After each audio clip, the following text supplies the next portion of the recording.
Check out FlipsideGaming.com for all your gaming needs. Use the promo code HEROES to save 10% on all orders over $10 and support the channel at the same time. Hey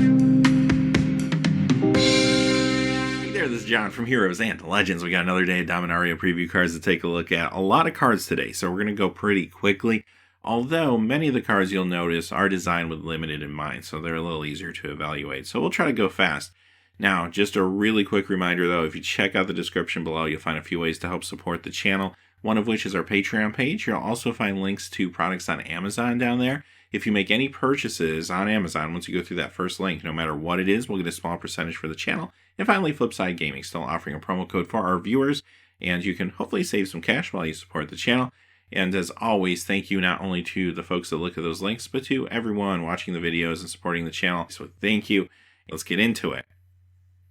Aven Century, a white and 3 bird soldier. This one's a common 3/2 with flying. Not a lot to say about it. It's a decent limited card.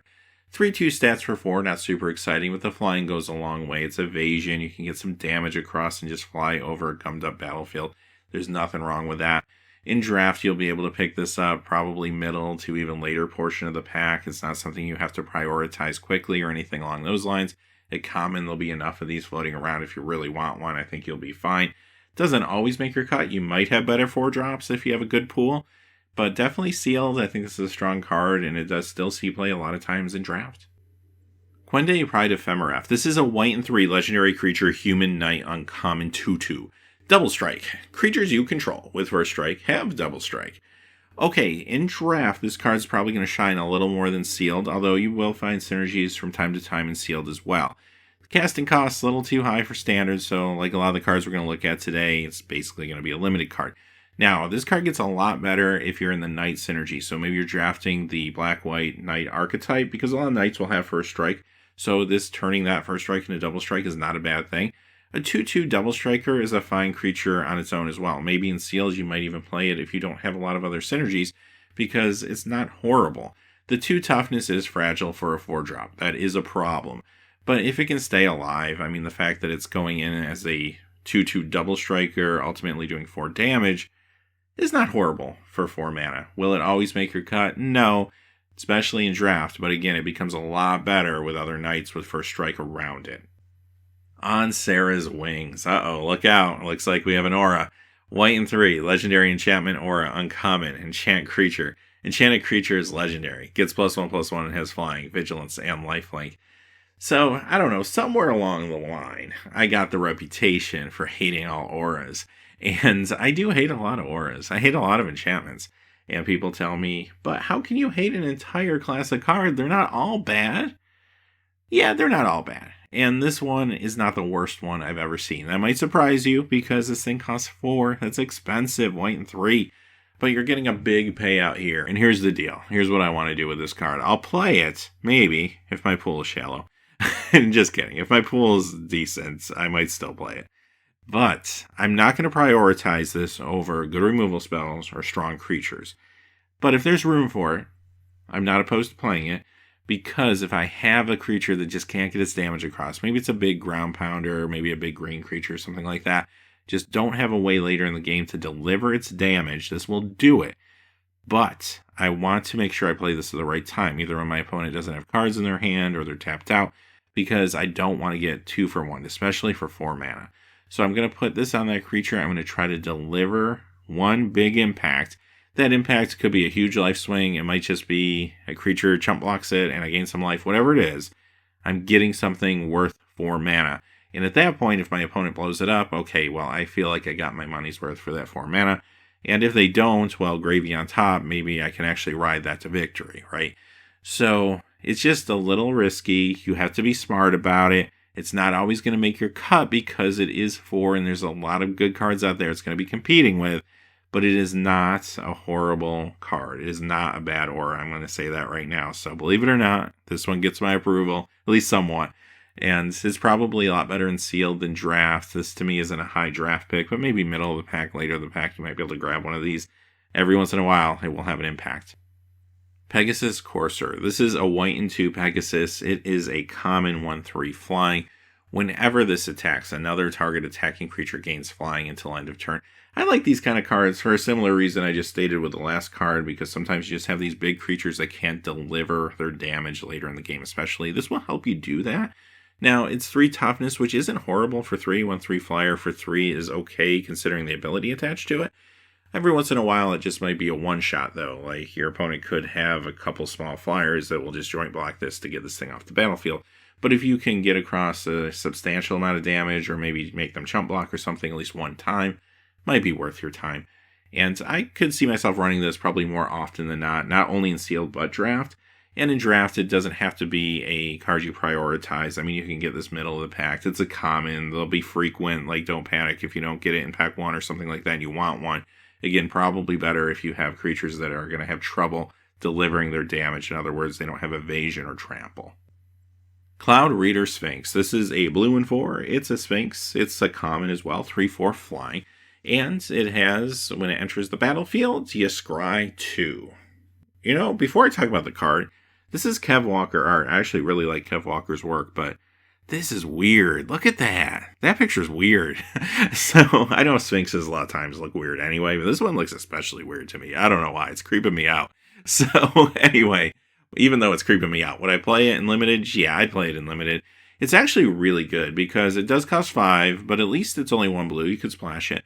3/4 flyer, so that's nice to get evasion across, have a good blocker in the air. I like it so far. And then the fact that I can scry 2 when it enters the battlefield, that pushes it over the top for me. A lot of times when people are building their sealed or draft decks, they remember to put in, of course, a lot of creatures, especially the bomb creatures. They will look at their curve closely. They'll put in the good removal spells.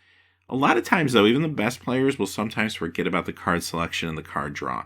And you want at least a little bit of that. And Scry 2 is a way to select the cards that you need as the game progresses and set things up to either get things out of the way that are not going to be helpful at that point in the game, or keep the things that are going to be helpful on top of your deck. That's actually a pretty good thing. So, yeah, I could see myself running this probably more often than not. I don't need more than 1 in my deck at the 5 casting cost spot because, again, that's a spot that could have some heavy hitters. But I do think that this card is actually pretty strong. A really good common, too. You'll be able to pick this up again middle, maybe even later in a pack, just due to the fact that there'll be a lot of these floating around, and people won't want multiples of them. Divination. All right, here's a reprint. It's a blue and 2 sorcery, common, draw 2 cards. And as much as I love drawing cards in Standard, this one's a little too slow. There's just better instant draw spells right now, so I don't see it crossing over there. But in Limited, this is just really good. Sorcery speed is going to be fine for you in Draft and Sealed to draw cards. And just like I said with the card a few moments ago, a lot of times people forget that drawing cards is an important part of the Limited game. And you see people that excel a little more than others at that sometimes. More experienced players tend to try to work in more of the scries and the draw spells into their decks. Because sometimes a game in Limited, especially Sealed, could come down to who draws their cards faster, quite honestly. So, this is a good way to do it. It replaces itself, lets you draw another card just for 3 mana. But yeah, I'm on board. I'll play 1, maybe even sometimes 2 of these in the right deck. Lich's Mastery. 3 black and 3, legendary enchantment. It's a rare hexproof. You can't lose the game. Whenever you gain life, draw that many cards. Whenever you lose life, for each 1 life you lost, exile a permanent you control or a card from your hand or graveyard. When this leaves the battlefield, you lose the game. Okay, so this is pretty crazy, right? Now, some of you may recognize this as a throwback to a very old enchantment, actually from Alpha Beta Unlimited, and that is Lich. Now, Lich was a fun card back in the day, but it felt like whenever anyone tried to play it, they lost relatively quickly. And this card does have some of the same hazards. However, it is a little different. One of the big differences you'll see here is this one has hexproof, makes it much more durable. Now, there's still a lot of cards that can get rid of it regardless. Even in Standard, you have things like River's Rebuke. Nicol Bolas, God Pharaoh can do it as well, I believe. So, there are ways to handle it in Standard, which is probably a good thing. But at least spot removal isn't going to take it out, so that's good. So ultimately, what do you do with this thing? Do you actually play it in Standard? I think it would be rather difficult. It costs 6 to get out in the battlefield to begin with. And then not only do you have to worry about some of the cards I mentioned already, but what's probably more of a danger to you is just losing your permanents, your hand, and your graveyard due to damage. If you can't protect yourself, that stuff's going to go away just as quick as your life total would have gone away, right? Now, the good news is what you can do with this sometimes if you don't have to worry about life total and you have enough cards in, say, your graveyard or on the battlefield, you can get a little looser with your attacks and afford to take more damage because you don't have to worry about going down to 0 life. But again, you have to have more permanents available in those locations than life total that would matter at that point, because that becomes your life total. So it doesn't necessarily mean you can go all in 100%, just attack with everything every turn and just keep taking damage, because you're going to start losing board state and then you're just going to lose the game. So there you go. What's hard is you can't touch your library. So the cards in your library can't be used kind of towards your life total until you draw them or get them in your graveyard or get them on the battlefield, basically. So you have to find ways to do that. That could be through life gain, which is going to draw you cards, or it could be through regular draw spells. And even if you have to draw a lot of cards and toss them in the graveyard and go down to 7, that's okay because that still equals life, basically. So it's almost difficult to wrap your head around it. But I'll be honest with you, I just don't think the tools are there in Standard to really make this practical. It could be a lot of fun, and I know a lot of brewers are going to try to get there with it, and I don't blame them because it's awesome. But I can't really see it getting there, honestly. Now, someone could come up with something, and I hope they do because it would be super sweet. Now, let's talk Commander a little bit. There's some combos you can use with this card. I mean, this is where the card will probably truly shine. There's more hazards. There's more ways to get rid of it, of course. But there's also more cool things you can do that probably make it worth it, right? Access Immortality, that's actually Standard legal too, so if you want to get brewing, there you go.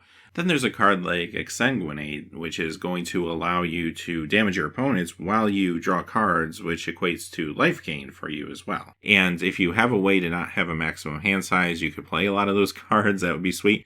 Even if you don't, they go to the graveyard, they still equate life at that point, so that could be interesting.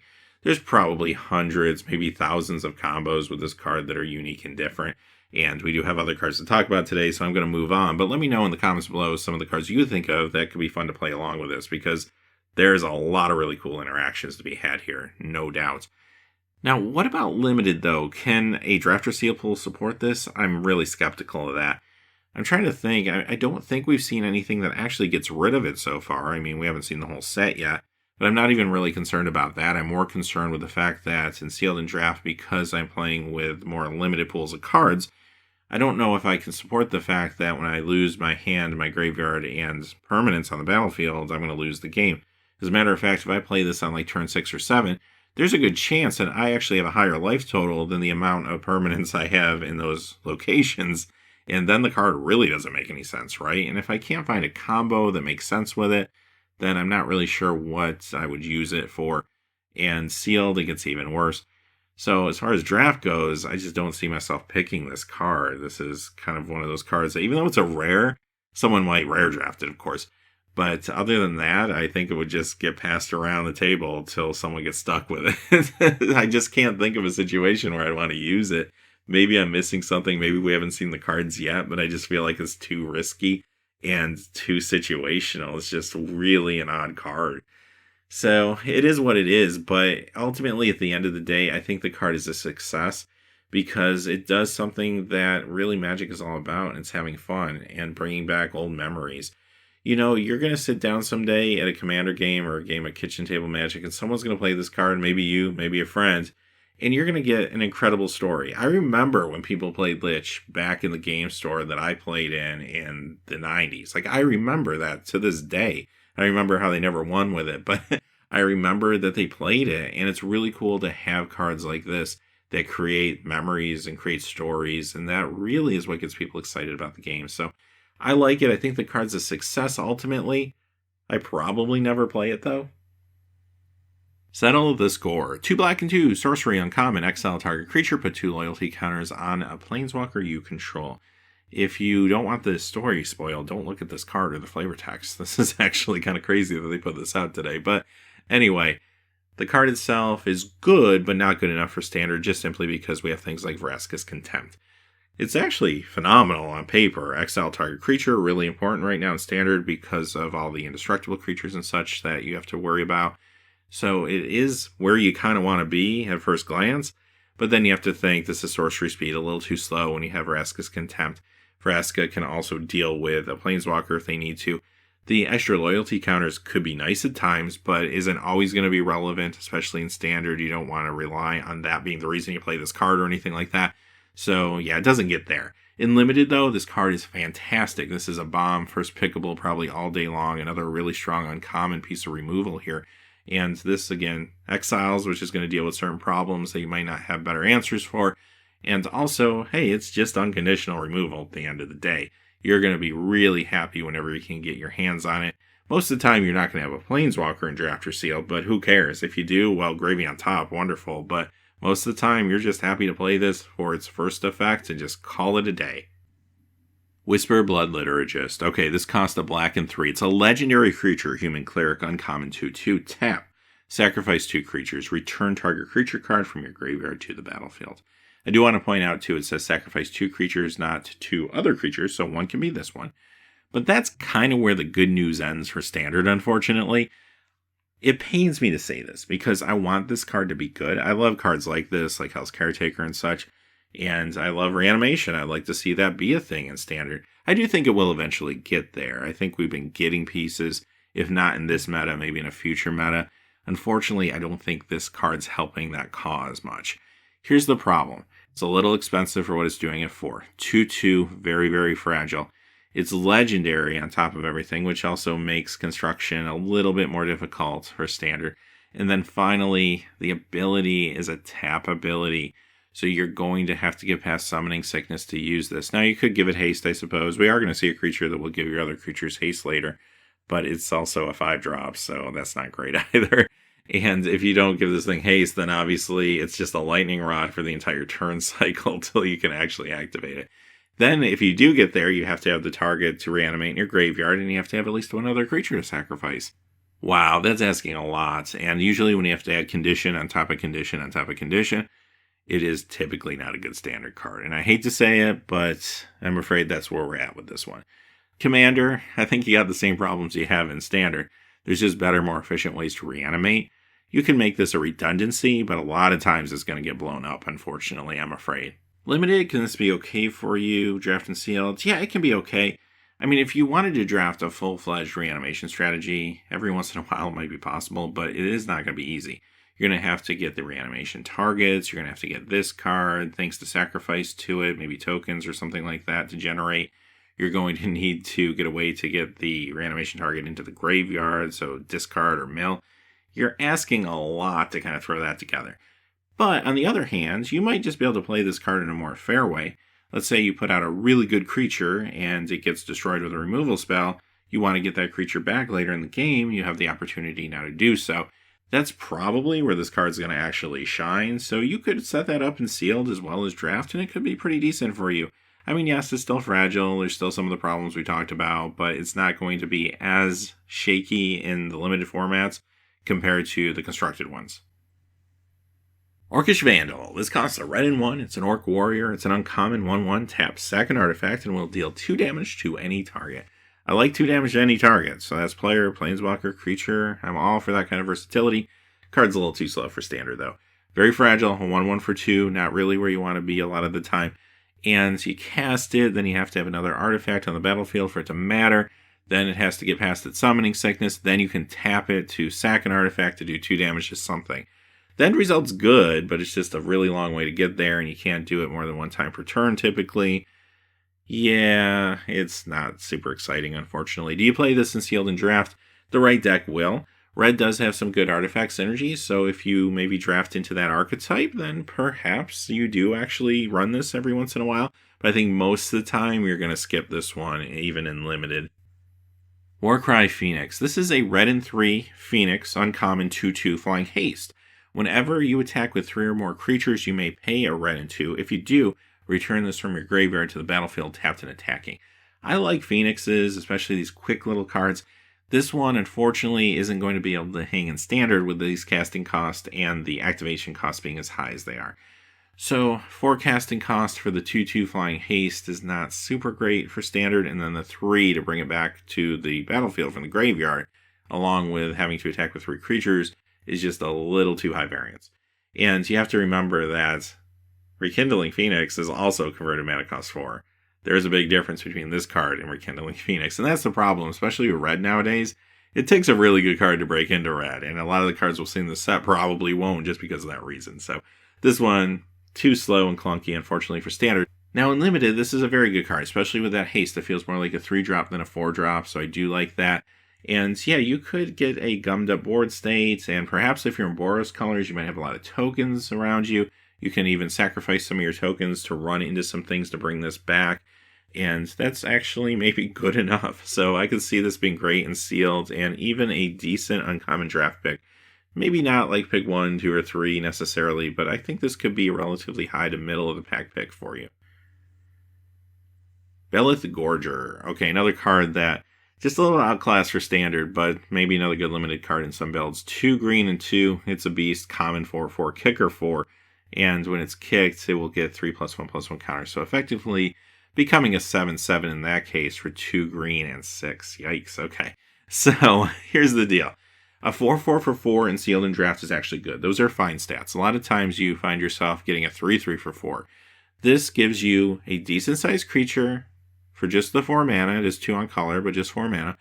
And aside from that, later in the game, if you draw it and you can pay the kicker cost, now it's a 7/7. It's an expensive 7/7 with no other abilities, but it's still a 7/7, so that's something. Problem is it doesn't have evasion, and unless you can give the card some way to get the damage across, which we've seen already a couple cards today that can help with that, then yeah, it's actually very playable. It's even playable just if you think of it as a 4/4 for 4, honestly. I mean, that's just fine as well.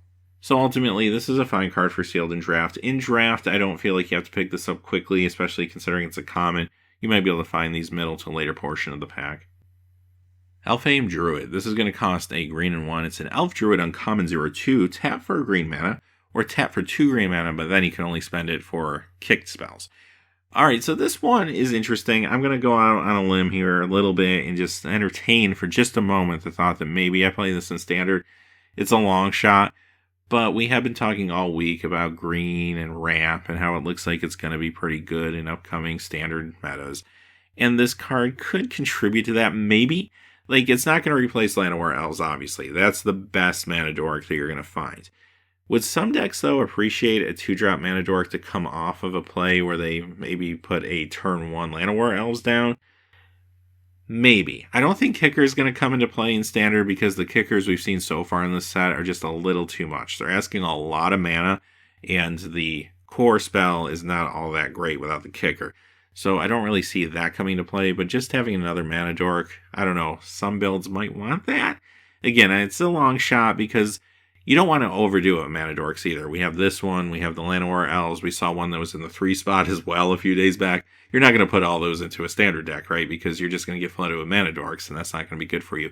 And really, how many mana dorks is the right number? Because I do feel that the deck that we're going to see in Standard is going to be more mid-rangey, going into 4, 5, 6 drops quickly, as opposed to trying to go into like 8, 9, 10, 11 drops. So, because the payout is going to be a little more mid-range, I think, from what we're seeing, this card probably doesn't fit that well into those type of decks. Wouldn't be shocked to see a deck maybe running 1 or 2 of these just for a little extra utility, but it's going to be, like I said, a little bit of a long shot to get it there in Standard. In Limited, though, this card is phenomenal. This is maybe even first pickable in some packs, as a matter of fact, because mana dorks, even though I know this isn't as good as Llanowar Elves most of the time, this is still a really good mana dork for you. It's still going to accelerate you in limited games. That's still going to be great. And kicker is going to be more relevant in Limited. You have more of a chance of playing those spells in draft and sealed than anywhere else, of course. So this card could help you, especially later in the game, push some of the kicker costs out, and that's awesome. Ultimately, Gruul might be where this card is at its best, because that seems like the color combination that cares most about kicker. But even if you're not in those colors, it's a fine card. Untamed Kabu. Okay, this is maybe one of the more powerful cards that we're seeing today. It costs a green and 1. It's a Kabu uncommon 2/2 with kicker 3. Vigilance Trample. If it was kicked, it gets 3+1/+1 counters. Okay, this is much more economical. One of the more economical kicker spells we've seen so far. And I don't know, maybe a reason to play that last card in Standard, although again, that's pushing it. So what am I going to do with this thing? Let's talk Standard first. I do think this might see Standard play because it's a nice early play if you're getting beat down with hyper-aggressive creatures. And let's face it, red aggressive decks, at least red-black, red, even red-white, they've all had their day in Standard, and I don't think that's changing, honestly. So perhaps it's good just to have it in a situation where we're up against maybe some problematic early drops. Or a little bit later, and hopefully not much later, if it's backed up with some Llanowar Elves or something like that, you could have a sizable 5/5 Vigilance Trample creature on the battlefield. That's not too bad for a green and 4. 5 mana does feel like it's asking a little bit much in Standard for what this is. However, I still like this card due to the versatility, as well as the fact that I know there's ramp that can support it. So for those reasons, I think this actually does see Standard play. And Limited, this thing is a first pick bomb, actually. A 2 casting cost creature with this much upside, any day of the week, I will take this a lot of times over most cards I'll probably see in a pack, honestly. These will go quick. They are at uncommon, which is nice, but they will still go quick. Phenomenal for draft and sealed. Garna, the Blood Flame. Alright, red, black, 3. Legendary creature, human warrior, uncommon, 3/3 with flash. When this enters the battlefield, you return to your hand all creature cards in your graveyard that were put there from anywhere this turn. Other creatures you control have haste. Okay, let's talk Standard first. Sadly, I think this card's just a little too clunky. 5 casting cost, even though it has flash for only a 3/3, doesn't feel great. It does give your other stuff haste, that's not bad. But the big attraction here is that ability that you're able to take anything, any creature anyway, that went to your graveyard at that turn, bring it back to your hands. Now, you might be able to exploit that with an aristocrat-style deck, perhaps, right? If the pieces got there, which I'm not sold that we have enough pieces to see that in Standard, and again, that saddens me because I kind of want to see that.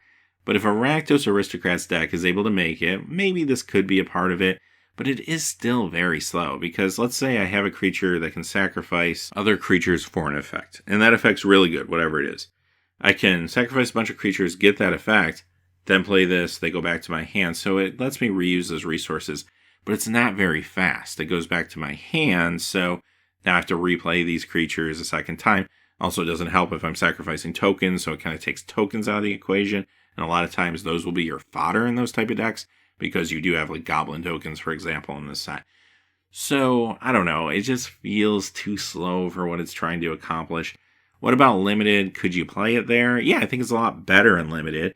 5 can still be a little costly, but again, with Flash, it feels more like a 4-drop 3/3. That's not the end of the world, and giving all your other stuff haste actually could be pretty good. It's more effective, I think, in Draft or Seal than it would be even in Standard, even though it's not bad in Standard. And the ability, again, sometimes will come into play. Whether you're trying to do something fancy, like sacrificing something and then getting it back to play it again, or if you're just trying to play kind of fair with this card and wait till your opponent hits something important with a removal spell, then playing this to get it back to your hand to recast it later. It's not a bad card there. I don't know if it's like a first or second pick for me, especially considering it's 2 different colors. I probably would pick it up slightly later in pack 1. But if I'm in those colors, I think it's a fine draft pick, especially in later packs, in pack 2 or pack 3. I think it can be fine there. It does feel clunky for Commander, too. I mean, again, there's things you can do with that ability, which are actually probably quite good from time to time. But I feel like there's other cards in Commander that kind of do similar things that are more cost-effective and just a little more reliable and faster. Halar, the Firefletcher. This is a green, red, and 1 legendary creature, Elf Archer, uncommon 3/3 with trample. When you cast a spell, if that spell was kicked, put a +1/+1 counter on this, and then it will deal damage equal to the number of +1/+1 counters on it to each opponent. Okay, so it grows, it has trample. The only problem is you have to kick spells to really make it great. So where does this make sense? Let's talk about Commander first to shake things up a little bit. Do you want to build a kicker Commander deck and make this maybe even your Commander? I mean, it does hit all opponents. That's nice for the multiplayer format, but is it really going to be that great? I don't think that's going to be an amazing deck, but it might be a fun deck, and that's what Commander is all about. So I can see some people trying to build a kicker deck. It could be kind of fun to build around this thing. Now, aside from that, though, Limited, this is actually a fine card. If you do have some kicker going on, wonderful. If you don't, it's still a 3/3 for 3, even though it is 2 different colors. That's not bad. Those aren't bad stats, especially in sealed. You'll probably just play it for that reason, whether you have kicker spells or not. And if you do, even better. In draft, I don't know. Like, I can see myself playing it some of the time, but I'm probably not going to play it just as a 3/3 as often. Although it could come up, definitely, if you're in a more shallow pool. If I have a number of kicker spells, though, maybe that elf we saw a few moments ago to help me power them out, this card does get a lot better. I don't see myself picking it early in a pack, though. It's probably more of a middle of the pack pickup for me. Black Blade, Reforged. This costs 2. It's a legendary artifact equipment rare. Equipped creature gets +1/+1 for each land you control, but here's the catch, it's going to cost 3 to equip a legendary creature, or 7 to equip. Yikes. Okay, it's expensive, and it's high variance. Not a card you want to play in Standard. 2 to get it on the battlefield, it's not horrible, but then you need a legendary creature really for this to be economical, and I don't know if that's always going to be available to you in a lot of Standard decks. And even if it is, if it's not a creature that has evasion, it might not matter. Or maybe you don't have a lot of lands out yet because you're using Llanowar Elves or whatever. It's not great in that capacity. Definitely don't want to be equipping it for 7. That's ridiculous. So, yeah, I don't see this crossing over into Standard at all. It's just too high variance, and it's just too expensive and clunky. Limited, is it playable? I do think it's actually playable in Limited because you'll have a lot of lands as the games are going to drag on a little bit longer. And you are going to have legendary creatures in these builds. Even if you're in sealed and not draft, I don't think that's going to be a problem, honestly. And later in the game, a 7 isn't the end of the world for Limited either, for an equip cost. So, yeah, it's actually equipable at 7. But most of the time, you're going to want to get this on a legendary creature that maybe has some kind of evasion. There's just a lot of options for that. We know there's going to be a legendary spot in each pack, so maybe this is a little better in draft, but I think it's going to be fine in sealed too most of the time. Blood Tallow Candle. This costs 1. It's an artifact common. 6, tap, sack. Target creature gets -5/-5 till end of turn. Okay, obviously this is a little too clunky for Standard. Cheap to get out there, but 6 to activate is asking a lot, and it's foreshadowing what it's going to be doing, which isn't always the end of the world because it does slow your opponent down a little bit sometimes when they see this on the battlefield, and that's not nothing, but it also allows them to make decisions around this, and that's not always a good thing either. So, what about Limited? Do you play it? I think a good percentage of the time you still do, though, because it's removal, especially in Sealed. In Draft, you might be able to pick up better things a lot of the time, but not always. It will still be playable there, too. If you don't have enough in the colors you're in, then you're going to look to this, and it's going to be okay for you. It'll be fine. I almost feel like for that activation cost, it should say destroy target non-land permanent. But -5/-5 is not bad either, because it deals with indestructible things. So even if I'm not main decking this, if I come up against an indestructible creature, maybe I bring it in. And there you go, not too much else to say about it. This next card comes to us from a Russian language preview. However, this is one of the cards that was previewed too early when they accidentally posted the article a number of weeks ago. So we do have a good translation of it. It's Howling Golem. It costs 3. It's an artifact creature golem. Whenever this attacks or blocks, each player draws a card 2/3. So a reciprocal card draw spell. I don't really like those typically because they do have a level of high variance attached to them that I'm not always comfortable with. And so let's talk about Limited first, because obviously you're not going to play this in Standard. You don't want a reciprocal card draw spell on a 2/3 for 3 in Standard. That's not where you want to be. But in Limited, it is playable maybe some of the time, but most of the time I'm going to skip it. Here's the possible situation where I would play it.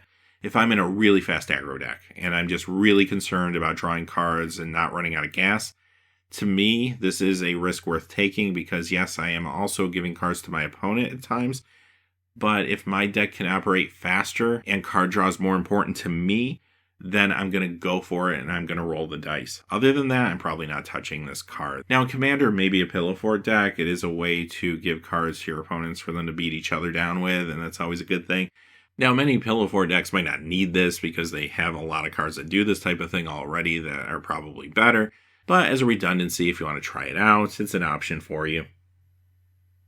Jhoira's Familiar. This costs 4. It's an artifact creature bird, uncommon, 2/2 with flying. Historic spells you cast cost 1 less to cast, and remember that includes artifacts, legendaries, and sagas, so a lot of different things.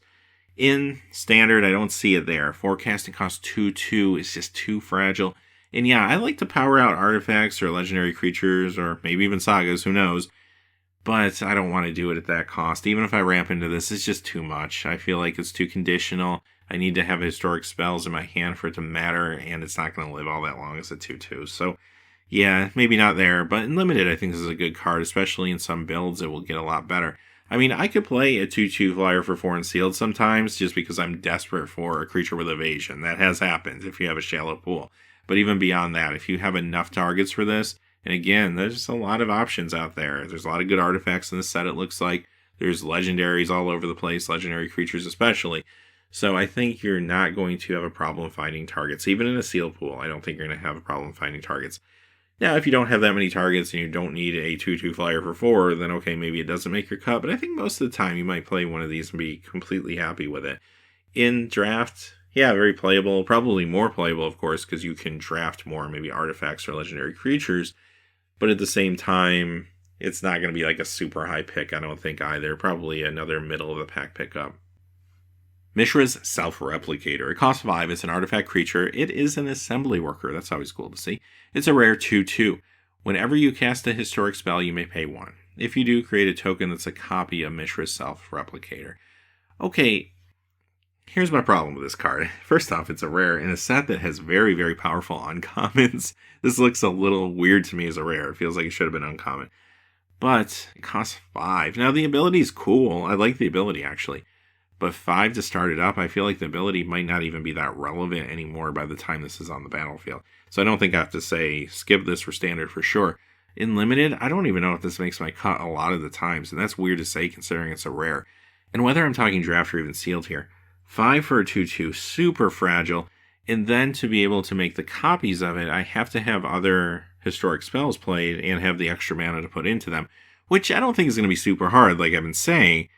But it's a little inconsistent at least, and then, yeah, I make some 2/2s, and by that point in the game, are those 2/2s even relevant anymore? Maybe, maybe not, right? Like, again, it's not horrible economy once you're there, but for 5 mana to get there, there's just so many better cards you can be playing in this set, especially for 5. I could see myself playing this occasionally if I just need something, or maybe I have a lot of synergies going on with historic or artifacts. Perhaps there are other cards that will elevate this one a little bit, maybe more so in draft and sealed, but I think a lot of the time I skip this one. Navigators Compass. It costs 1. It's an artifact common. When this enters the battlefield, you gain 3 life. Tap until end of turn. Target land you control becomes the basic land type of your choice in addition to its other types. Yeah, this is fine for limited if you're trying to maybe splash a third color or go deeper into a third color even, or get greedy with 4 colors. So if you're trying to press the colors a little bit, yeah, you'll be happy to run this. And I like the fact it does something if you already have your mana base established, and that something is giving you 3 life. And it's also an artifact, so it counts towards historic stuff or other artifact matters things. So yeah, I think it's definitely a good card in the right deck. If you don't need to fix your mana, and you don't have any artifact synergies where you're looking for a cheap artifact, then of course you'll pass on it, but it's definitely playable a lot of the time. Skittering Surveyor. Costs 3. Artifact creature construct common 1/2. Whenever this enters the battlefield, you may search your library for a basic land card, reveal it, put it into your hand, shuffle. Much like the last card, basically everything I said about that one applies here. If I'm splashing a third, going deeper into colors, this is going to be fine for me. Even better if I have historic artifact synergies. If I don't need it for those reasons, then I skip it, but if I do, I'll be happy to play it. Another card you'll be able to pick up probably middle to later portion of packs. It is a common, there'll be a few of these floating around. Urza's Tome. It costs 2, it's an artifact. Uncommon, pay 3, tap, draw a card. Then discard a card unless you exile a historic card from your graveyard. Okay, so another card that does interact with historic cards. Take note of that. The card almost feels like it should be legendary. I mean, after all, it is Urza's Tome. The art looks incredible, though, again, on this one. Do I play it, though? Actually, in Draft and Sealed, yeah, I do. This is phenomenal. Even if I'm just looting with this thing, 2 to put out there and 3 to activate, I'll loot for that cost all day long and be really happy in both Draft and Sealed. This is actually a pretty high pick for me in Draft, as a matter of fact. Maybe not always first pick, depending on what's in the pack, but I wouldn't be opposed to sometimes picking this first. Having one of these, it is uncommon, so I mean, maybe you don't have to prioritize it that much, but having one of these in a deck anytime, I'll be happy with that. And again, if I have some historic cards, which I probably will, then this gets even better. Sometimes it's just a straight up draw. But even if it's not, like I said, looting is just fine for that cost. What's going to keep this out of standard is there's other ways to loot that are cheaper, like Azor's Gateway is probably one of the better ways to do it right now. So yeah, it's not going to get there. But for limited purposes, this card will be great for you. All right, with that being said, those are our cards for today. Tomorrow, we're going to be back with another video recapping everything that comes out over the next 24 hours. So we're starting to get there. The set's really pulling together. But until next time, hey, thanks for watching. Please remember to like and subscribe, and have a great day. Hey, thanks for watching. This video is made possible by the generous support of viewers like you on Patreon. Check out the description below for links to our Patreon page as well as our Amazon affiliate store, where a small percentage of all sales will also help support the channel. Finally, if you haven't had a chance yet to subscribe, hit that subscribe button so you don't miss any new videos on Heroes and Legends. Talk to you again soon, and have a great day.